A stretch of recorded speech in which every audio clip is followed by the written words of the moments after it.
Hi, I'm Ines and this is the Unknown Messenger channel. We're going to be exploring a series full of testimonies that are real, raw, and relevant. And today, we're really excited for our pioneer episode, and we're joined in the studio with Sasha-Shae Weeks. Hey Sasha, how are you doing? Hi, I'm doing great. How are you? Awesome. I'm fantastic. Awesome. So, tell us a bit about yourself. Where do I start? I'm a little bit, I guess you could say, eclectic, but, fun. I love God, creative, like different ranges. So, it depends on what do you want to know. Okay, so let's start the story from the beginning. Okay. So tell me about childhood Sasha. How did you grow up? What was your family dynamic like? And what were you like as a little child? Okay. So in childhood, I'd say I was a little more outspoken. So I vividly remember, like, there would be times, going down maybe on the bus with my mom, and I was that kid where everyone was just like, I'm gonna talk to you. It didn't matter if I didn't know you. I'm just gonna say hi, and we're gonna strike up some conversation. Could be about whatever you're wearing, something I saw. That was me, pretty outspoken.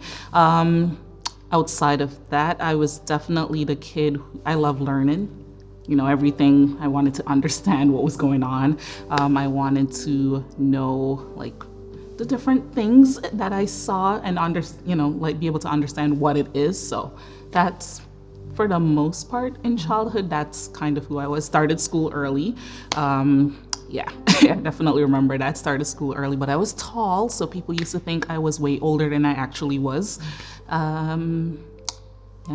That's... So where did you grow up? What was your family? Born and raised in Jamaica. And I grew up, I guess you could say, in the city, right? So Kingston, predominantly.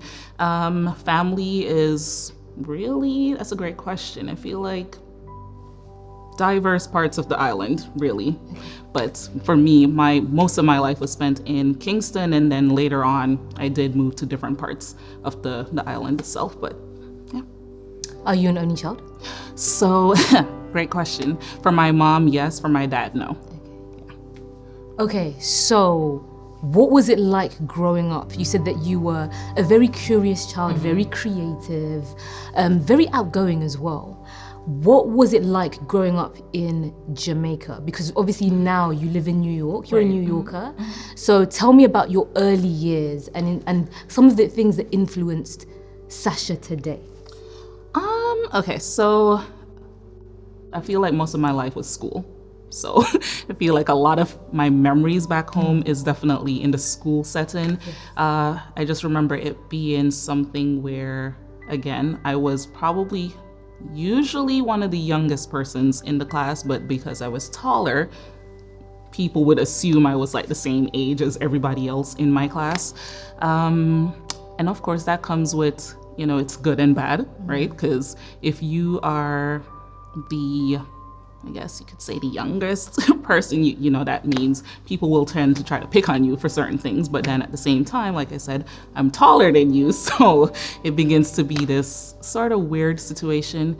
The good of it was you get placed, in certain experiences. So as far as the stuff I was able to study, I guess that was cool.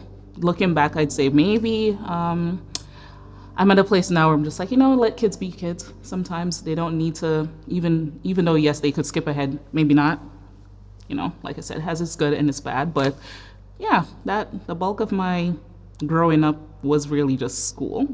School, and then the weekends were mostly like, okay, we're gonna do swimming when that started, and then the dance. I remember doing dance. There was a random time I was doing karate. Nice. Yeah. And then outside of that, mostly with my parents, really. So, yeah. Are there any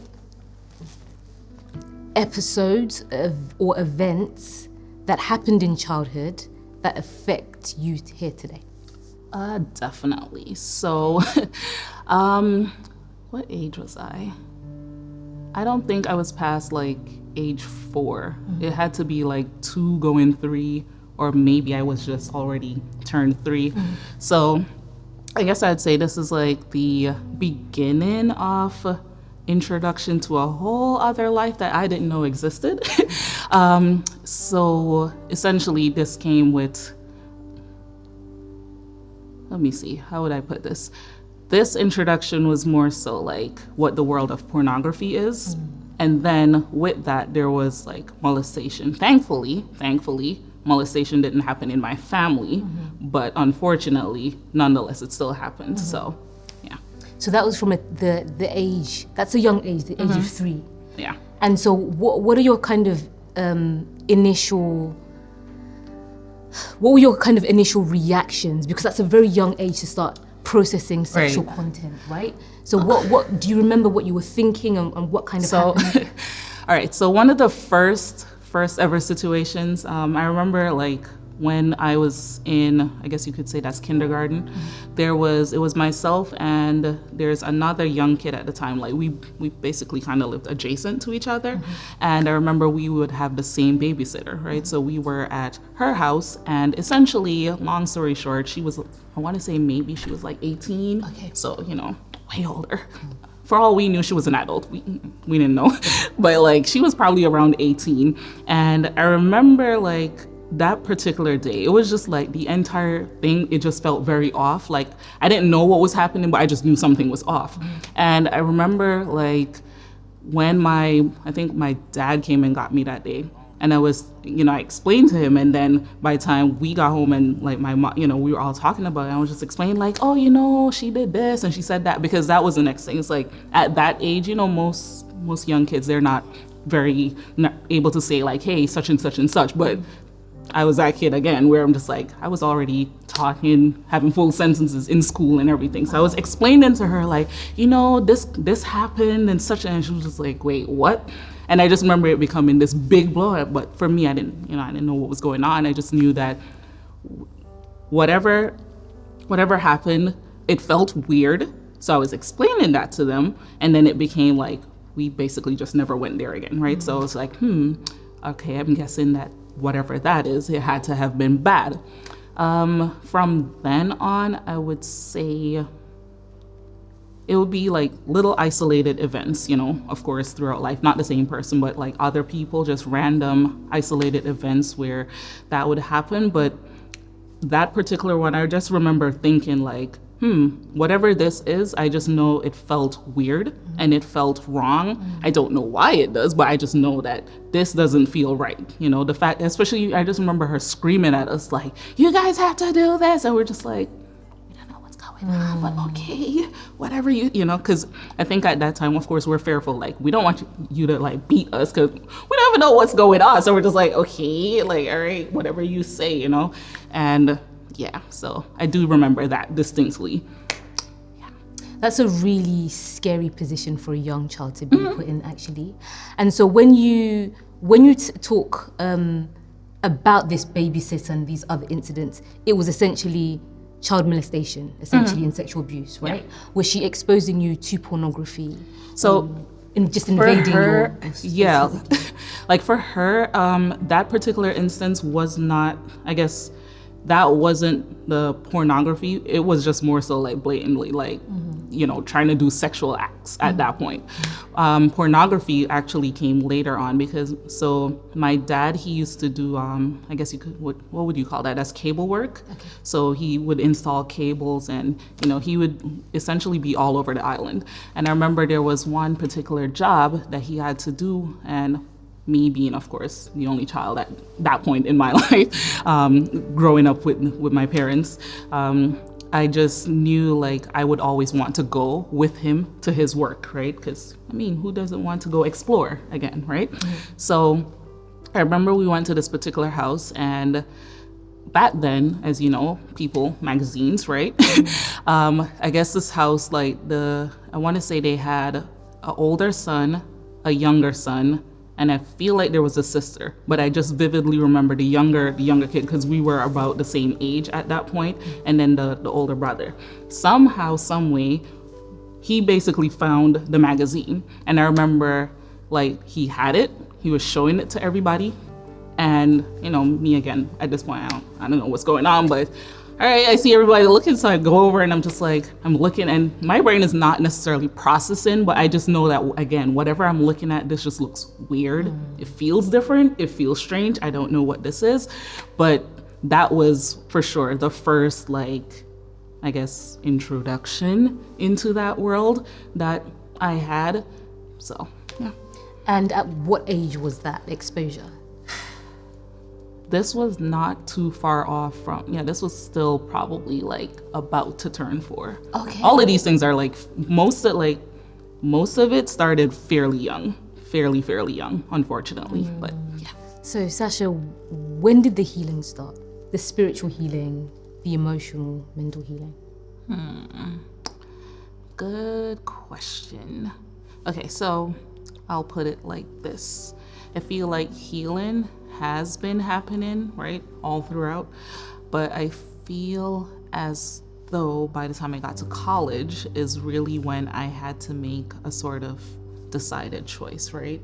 Am I going to fully just be like, all right, we're all in for Jesus? Or am I going to be like, you know what, I'm just dwelling and living in this hurt and I'm just gonna turn my back, right? Because we all know how college is, like, people often, I guess, find their new life in the sense of like they either go out and wild out, or they're there and they decide like, okay, I'm making tough choices here. So yeah, I'd say all throughout definitely, but more decidedly in college. And part of that was because by the time I was around 10-ish, I do remember feeling like, you know what, I do need to give my life more decidedly to Christ, right? And specifically like going to a church, because by now, of course, at that point when I was in high school, I remember I'd have friends who were just like, you're a Christian, right? And I'd be like, yeah, what church do you go to? I don't go to a church. And they would just look at me like, that's weird.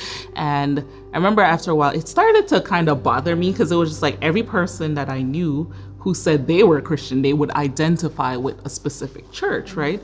And there was just me like, I don't go to a church. But through that process, I do remember basically trying to find churches, and I would try a few, and it was just like, yeah, this ain't it for me. Either it was a little too just like outlandish, jumped up and wild, or it just felt weird. And eventually the Lord did bring me to essentially SDA church. And after about a solid year or two of like, not necessarily wanting to, I wouldn't say I was running from baptism, but it was just like the circumstances that they were trying to baptize me under, it was just like, no, I'm not ready. I'm not ready. And I definitely don't want it to be that, where it's just like you're either trying to meet numbers, or you know how it is when crusades or whatever the case is, and they try to, I'm like, yeah, no. So I do remember, because of the fact that when I did eventually become baptized, I had made that commitment, right? My mom and I, we got baptized together. I did remember making that commitment where I'm just like, you know what? I finally did this. I was about 14 at the time. I finally did this. I definitely made that commitment where I said, okay, if I'm giving my life to God, then my life really, it belongs to Him. Now, does that mean, it's all rainbows and, great wonders from here on out? Of course not. Actually, if anything, it became crazier at some point, and I feel like that's just sort of how things work at times. You face your biggest trials once you actually decide a hard, fast stand for Christ. But through that, the Lord molds you and shape you. In the event of it, does it feel that way? Oh, definitely not. It feels like, God, where are you? Why is this happening? What's going on? Like, why are you trying to test me like this? But because of that, commitment, again, it would always be in the back of my mind, like, are you going to give up on God? Or are you going to actually, like, try to figure it out, like, try to work it out, try to understand, like, what is He trying to teach you? And that took a while too, to even get to that question, because a lot of it used to be why? or how come, you know? And eventually I had to get to a place where I realized, wait, maybe there is a sort of lesson that I might be missing, or maybe it's just, you know, that another cliche saying where people would love to say, you know, God will give, I guess, trials to his strongest soldiers. Not that I'm saying because Lord, not me. I ain't the one. I'm not strong. Like, you know, there's that meme right now. If let me call God to see if I'm on his strongest soldier, because I'm not the one, Lord. Please, not me. You know, but it does begin to feel like some of the times maybe God is trying to use some of these situations to kind of develop character, right? To develop that deeper relationship with him. And again, in the moments of it, a lot of times it felt like this is not it. I'm ready to pack up my bag and go. But again, where are you gonna go? You know? So I did have to learn how to, I guess, really start to dig deep into myself. Like, why am I actually serving him? It's obviously not just for the goodness, right? Like, it's not just for the good things that you're doing in my life. What is the real reason that you're sticking around? And I realized, like, yeah, through it all, the good, the bad, the ugly, the ups, the downs, there's nothing that I can actually do without him, you know? Like, I can't breathe without him. I cannot connect with people, with others without him, because as much as I would even get to a point, I guess, you know, going back to the silencing myself into not necessarily even just being me, right? Being who I actually am, where it's, again, you know, more so the quirky, like, I like to connect with people. I may not be the most, like, I guess what you'd say, bold, but I do like to have connections with people, and I'm very introverted, but at the same time, I still like to socialize, right? But I found there were definitely periods where I didn't even want to do that. I wanted to just be like, you know what, I'm just gonna hide from everything and everyone, because again, it just felt like, you know, if God isn't with me in this, what's the point? And of course, I definitely went through my fair share of depression, suicidal thoughts, attempted suicide, you know, all of that. So yeah. with the suicide, the depression, the just history of abuse, what did this do for your identity or for your own sense of self? I guess the short summary, trash. You know, it was literally trash. Like, again, it got to a point where I just felt like I started to lose sense of self. I didn't really know who I was, what was my point of being here. And then, of course, with that, there comes like being super hypercritical of myself. So everything had to be like, you know, to the perfection of like, oh, you have to do this way, and if it's not done this way, and you didn't excel and you didn't do this, then you're not good enough. Essentially, everything was like, you're not good enough, right? And whether or not that's like other people, it would just even be my own standards, right? Impossible standards that I would hold myself to, and it's always just oh, if you didn't measure up, you're not good enough. Why are you here? Why are you, you know, you don't even deserve life, kind of thing. So it'll be a lot of that kind of cycle. So yeah, I'd say sense of self was definitely in the trash for a long time. And as depression often does, you know, it's well masked, where, you know, again, you could be super social with people, completely, like for me, I'm very empathetic to other people's, you know, situations. Like if I notice something is going on, I'm usually gonna be the one to, you know, try to figure out what's going on with you. And I'm there helping everybody else drowning, right? Drowning.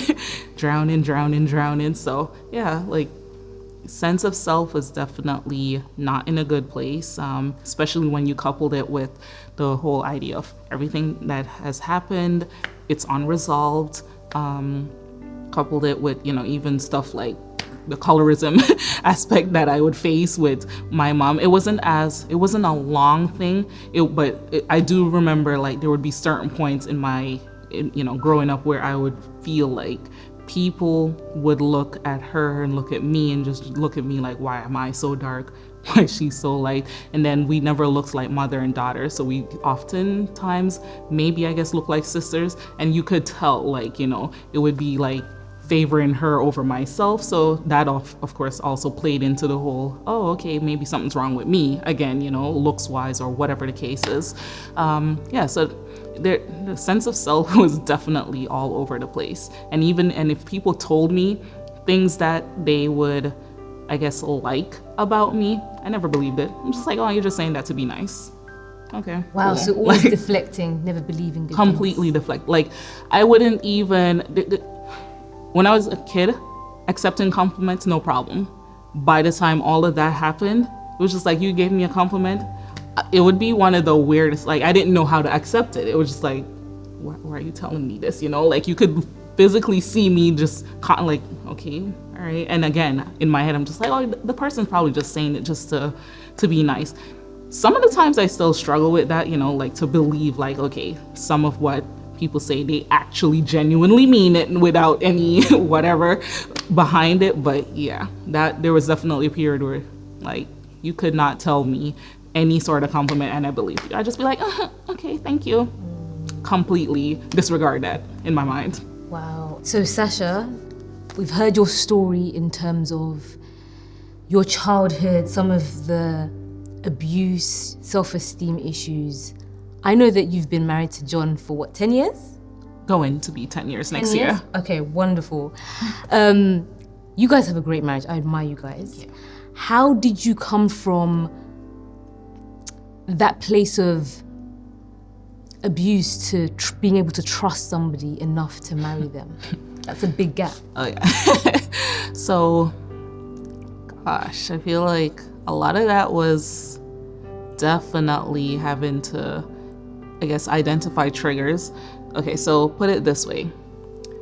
In the midst of all of, you know, the discombobulation in my brain and everything, I do remember I also had issues with knowing exactly what submission really looked like, knowing what it was, where it's like, how do you actually express love, right?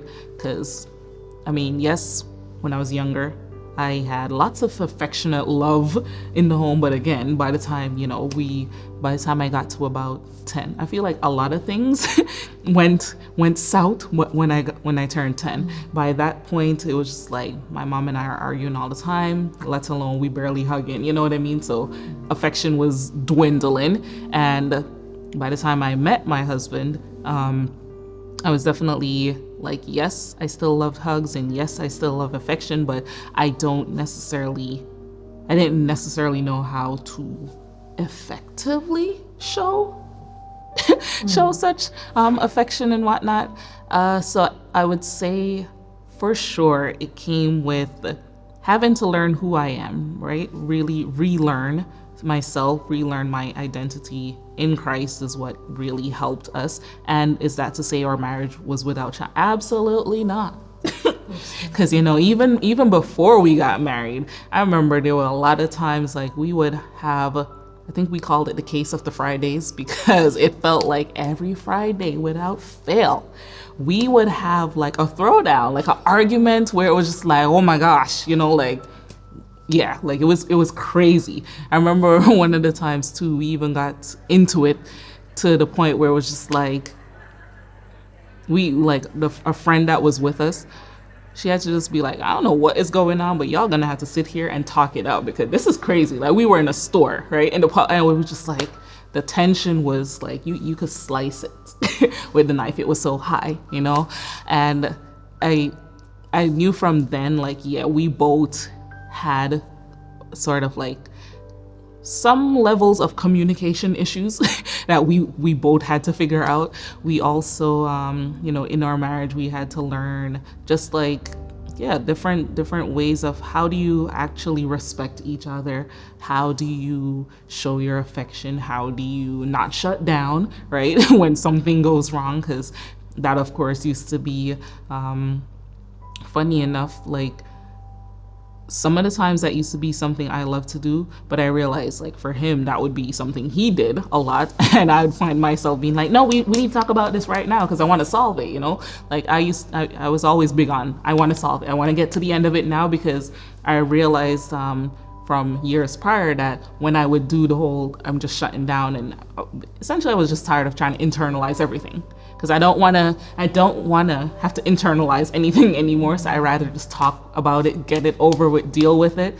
But we had to learn how to navigate all of that. We had to learn how to navigate when, you know, we both felt pretty disconnected from each other emotionally. How do we basically come back to a place where it's like, no, we're still in this and we're gonna keep being in this, you know? So I do think like, it's that all aspects of marriage is so important to talk about, because I know a lot of times, especially our good old SDA people, right? We like to champion marriages like nothing happens or nothing, you know, nothing ever goes south. But it's just like, the reality is things will happen, but how do you handle it? How do you actually handle it? How do you work through it together? How do you recognize what each person needs to do? And of course, for us, the glue has definitely been God, because there's been many times we were just like, you know, do we need to separate? Do we need to work through, like, you know, me doing my own thing, you doing your own thing? Like, you know, those kind of conversations come up. And again, it's not if it were not for prayer, if it were not for toiling with the Lord, we definitely would not be where we are today, you know, just hit 9 years literally last week and going into 10 years next year, right? So, yeah.